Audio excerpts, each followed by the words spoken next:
आज की क्लास में दो ऐसे कॉन्सेप्ट्स पे बात हो रही है कि अगर ये नहीं आते आपको तो आपने पूरी जिंदगी इनकम टैक्स पढ़ते हुए कंफ्यूज ही रहना है।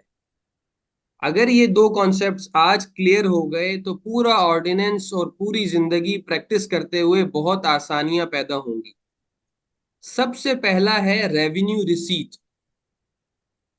रेवेन्यू रिसीट किसे कहते हैं? अच्छा, अभी ऑर्डिनेंस से मैं कुछ नहीं पढ़ा रहा। ऑर्डिनेंस में दाखिल होने से पहले कुछ आपको ऐसा आना चाहिए, वो जो ऐसा आना चाहिए हम वो पढ़ रहे हैं। इसको पढ़ने के बाद हम ऑर्डिनेंस में दाखिल होंगे। ये ऑर्डिनेंस का दरवाजा है। Revenue receipt. Revenue receipt is income earn by a person. Income tax ordinance में जब भी हम पर्सन बोलेंगे तो याद रखें, इससे मुराद इंडिविजुअल भी है, इससे मुराद एसोसिएशन ऑफ पर्संस जिसको आप पार्टनरशिप फर्म कहते हैं वो भी है, और इससे मुराद कंपनी भी है। तो रेवेन्यू रिसीट क्या है? सब ये देखें, मैंने येलो किया है। रेवेन्यू रिसीट एक इनकम है जो अर्न करता है कोई आदमी on recurring basis. Recurring basis कहते हैं रूटीन बेसिस। हर दिन आप काम कर रहे हैं, हर दिन पैसे कमा रहे हैं, हर दिन सैलरी कमा रहे हैं। कैसे? थ्रू एम्प्लॉयमेंट, आप मजदूरी करके कमा रहे हैं, या बिजनेस एक्टिविटी कर रहे हैं आप, या कोई, या any other income generating activity, या कोई भी आप इनकम जनरेटिंग एक्टिविटी कर रहे हैं, तो आप जो भी आमदनी उससे कमाते हैं उससे उसे रेवेन्यू रिसीट कहते हैं। They are considered to be part of taxable income of the person for the tax year. और टैक्स ईयर का क्या मतलब होता है? अ पीरियड ऑफ 12 मंथ, 12 महीने के पीरियड को टैक्स ईयर कहते हैं। तो अगर आपने इनकम कमाई और वो इनकम रेवेन्यू रिसीट की डेफिनेशन में आ गई है तो आपको इसको टैक्सेबल इनकम में दाखिल करना पड़ेगा, और आपको इस पे टैक्स देना पड़ेगा जिस साल में आपने इसको अर्न किया है या रिसीव किया है। अच्छा, ये आप ऑर्डिनेंस में समझेंगे कि भाई कोई भी इनकम अर्न बेसिस पे भी टैक्स हो सकती है और रिसीव बेसिस पे भी टैक्स हो सकती है। अर्न बेसिस का मतलब यह है आपने घर किराए पर दिया लेकिन किराएदार ने पूरे साल किराया नहीं दिया, लेकिन फिर भी आपको उस किराए पे टैक्स देना है। और रिसीव बेसिस का मतलब यह है कि पैसे मिलेंगे तो टैक्स होगा, नहीं मिलेंगे तो टैक्स नहीं होगा। जैसे कि एक्सपोर्ट प्रोसीड्स आएंगी तो टैक्स कटता है, नहीं आएंगी तो नहीं कटेगा। तो ये रेवेन्यू रिसीट की डेफिनेशन है। इसको थोड़ा और हम आगे बढ़ते हैं, एक्सप्लोर करते हैं। अच्छा, एक बात याद रखिए, हमने कहा कि इसकी रेकरिंग नेचर होगी, रेकरिंग नेचर, और ये कोई बिजनेस एक्टिविटी होगी, इनकम जनरेटिंग एक्टिविटी होगी, ये जहन में रखिएगा। अच्छा, एक चीज और इजाफा कर लें, ये जो कॉन्सेप्ट यहां मैंने बताया है इसको अपने दिमाग में एक तरफ रख लें, और दिमाग के दूसरे तरफ एक और बात अलग से रख लें सेपरेटली। रेवेन्यू रिसीट उसको भी कहते हैं कि अमाउंट रिसीव विदाउट एक्टिविटी। आपने कुछ भी नहीं किया, आपको पैसे मिल गए, लेकिन कुछ किया तो नहीं, पैसे मिले, लेकिन मिले क्यों हैं? Due to establishment of any legal right other than sharia right. मिसाल के तौर पे आपने कोई कंपनी ने, मिसाल के तौर पर कोई कंपनी है, उसने कहा कि मैं सेल प्रमोशन स्कीम है, आप अगर टपाल के 10 डब्बे ले लेंगे आपको कूपन मिलेगा। आपने 10 डब्बे लिए, कूपन मिला, कूपन को रगड़ा, उसमें से बाइक निकल आई।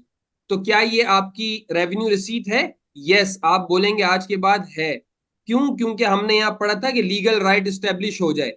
और लीगल राइट कब स्टेब्लिश होता है? जब आप कोई काम ऐसा करते हैं, एक अनाउंसमेंट होती है। देखें, सेल प्रमोशनल एक्टिविटी में कंपनी की, थर्ड पार्टी की एक अनाउंसमेंट है कि जी आपको, अगर आप ये काम करेंगे, यहां भी देखें थोड़ी बहुत एक्टिविटी आपने की है, लेकिन विदाउट एक्टिविटी इसलिए लिखा है कि ऊपर वाली जैसी एक्टिविटी नहीं हो रही, कि आपने कोई दफ्तर नहीं लगाया हुआ, आपने कुछ सैलरी के लिए रोजाना ऑफिस नहीं जा रहे, तो बैठे बिठाए चीज मिल गई। या स्टेट बैंक ने अनाउंस किया है कि आपको हम प्राइज मनी देंगे अगर आप ये कागज खरीद लें या इस स्कीम में शामिल हो जाएं। तो यहां पर भी एक लीगल राइट स्टेब्लिश हो जाता है ऑन अनाउंस्ड पॉलिसी, तो वो भी आपकी रेवेन्यू रिसीट होगी। अच्छा, अदर देन शरिया राइट। शरिया राइट मतलब इनहेरिटेंस में आपको कोई आपके वालदेन, अल्लाह ताला सबके वालदेन को लंबी जिंदगी अता फरमाए, आमीन, वो फौत हो जाते हैं या हम फौत हो जाएं, हमारी औलादों को जो हमारे पैसे मिलते हैं, कैश एसेट्स, तो वो रेवेन्यू रिसीट में नहीं आएगा। अब ये जो थ्योरी पढ़ी इसकी थोड़ी एग्जांपल देखें। अब देखें, सैलरी इनकम अगर आपके सामने आए तो आप बोलेंगे रेवेन्यू रिसीट है।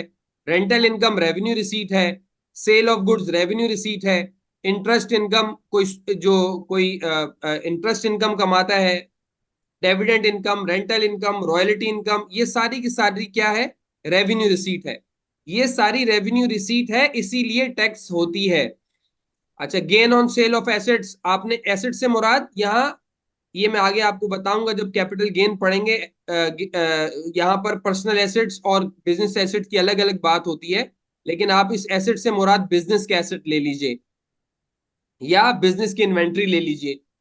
अच्छा, gain on sale of shares, prize money by state bank, prize money in an announce scheme, gift under sale promotion scheme from company. तो ये तमाम भी आपके से क्लाइंट आया, उसने कहा मैंने ये तमाम इनकम कमाई है और वो इसके अंदर आ गई कहीं पे भी, तो आप याद रखें ये रेवेन्यू रिसीट है और आपने इसको टैक्स कराना है। ये तो जनरल अंडरस्टैंडिंग हो गई। अब हम बात कर, ये मैंने पढ़ाया क्यों है? पढ़ाया इसलिए है कि इनकम टैक्स ऑर्डिनेंस में तमाम तरह की रेवेन्यू रिसीट्स को टैक्सेबल किया गया है। पूरी सारी खुलासा, कुछ भी समझ ना आए तो आप इस ब्लॉक को याद रखें बस ऑर्डिनेंस पढ़ने के लिए। Revenue receipts are always taxable, revenue receipt हमेशा टैक्सेबल होगी, unless exempted, exemption is provided in law, इल्ला ये कि अगर ये कि ऑर्डिनेंस खुद बोल दे कि हाँ भाई है तो इनकम, है तो रेवेन्यू रिसीट, लेकिन हमने माफ कर दी। अभी एग्जांपल्स भी करवाऊंगा इसकी आपको। अच्छा, लिंक अभी खत्म होने वाला है, दोबारा ज्वाइन कीजिएगा क्योंकि हमने लेट किया था ना, वो अब खत्म होने वाला है। तो revenue receipts are always taxable unless exemption is provided in law, ये भी समझ आ जाएगी आगे बात, लेकिन इसको आप दिमाग में बिठा लें। तो ये एक रेवेन्यू रिसीट का कॉन्सेप्ट है। आगे मैं कैपिटल रिसीट कराता हूं,